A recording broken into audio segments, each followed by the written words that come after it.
It's been almost a year since defected Russian spy Sergei Skripal and his daughter Yulia were poisoned by a nerve agent in Salisbury, England. Work to decontaminate the town and investigate the attack is still taking place. The British government says that 2 Russian military intelligence officers carried out the attack using the chemical weapon Novichok. The 2 men claim they were tourists. Друзья нам давно уже советовали посетить этот прекрасный город. Salisbury. Да. Прекрасный город. The Skripal case led to sanctions on Russia and worldwide condemnation. It was highly likely that Russia was responsible for this reckless and despicable act. It's a very sad situation. It certainly looks like the Russians were behind it. The attack reiterated one of Putin's main messages. Russia doesn't forget its enemies. When news first broke of Sergei Skripal, what did you think? I said to myself, oh no, another Russian hit on British soil. And why did you immediately come to that conclusion? Because this is what the Russians do. The guy was declared a traitor. Putin has publicly said that they go around and liquidate traitors. And all of a sudden, the guy has fallen ill from poison. It's kind of obvious.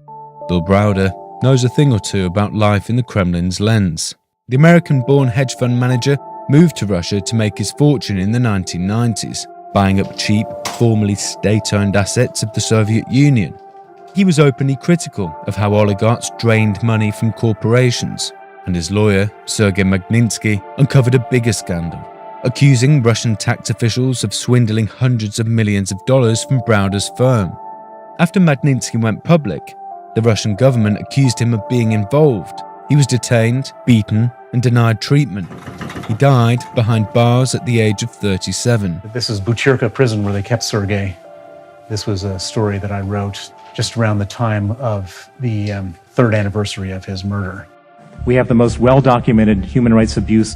In the name of his murdered friend, Browder lobbied Congress to pass the Magnitsky Act, which gives government the power to freeze the assets of people it sees as human rights offenders and ban them from entering the US. At least 65 people have been sanctioned under the act, including some members of the Russian government. Putin's taken it pretty personally.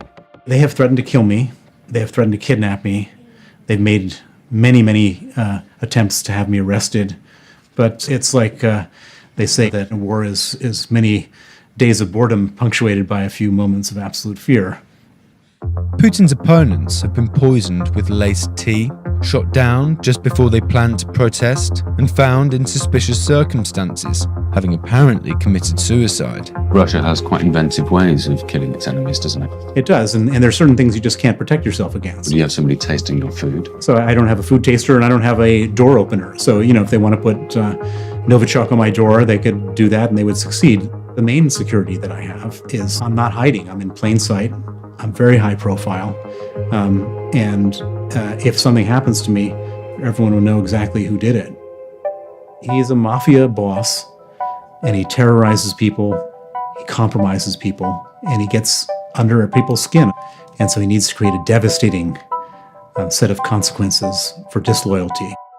And then there's probably politicians who are personally scared that if they do something tough on Russia, then maybe they'll be Novichoked. They don't think. There's no politician here who thinks that they're going to get Novichoked by Vladimir Putin. That is just not true. I've actually had conversations over the years with politicians who believed that they were personally at risk if they did something tough on Russia. But why? What I think is going on here is that Russia has completely infiltrated the political establishment and polluted it with dirty money. You said that Putin's the richest man in the world. What evidence do you have? First of all, Putin doesn't keep the money in his own name. Putin keeps the money in the name of trusted oligarchs. And so you can't point to one bank account with 200 billion and say, there's Vladimir Putin's bank account. And so how much do you think he's worth? Putin, I believe, has 50% interest in all the oligarchs' wealth. And if you were to aggregate the oligarchs' wealth, it's 400 billion. So I think Putin's worth $200 billion. Since Skripal's poisoning, the Trump administration has put new sanctions on Russia, specifically targeting 2 men accused of carrying out the attack. But Browder thinks the UK hasn't done enough. The only consequence to Russia using military-grade chemical weapons in Salisbury to assassinate their enemies is 23 diplomats being expelled. The 23 spots that have been made vacant are now being refilled. Effectively, Vladimir Putin has been given the message by the British government that he can get away with murder.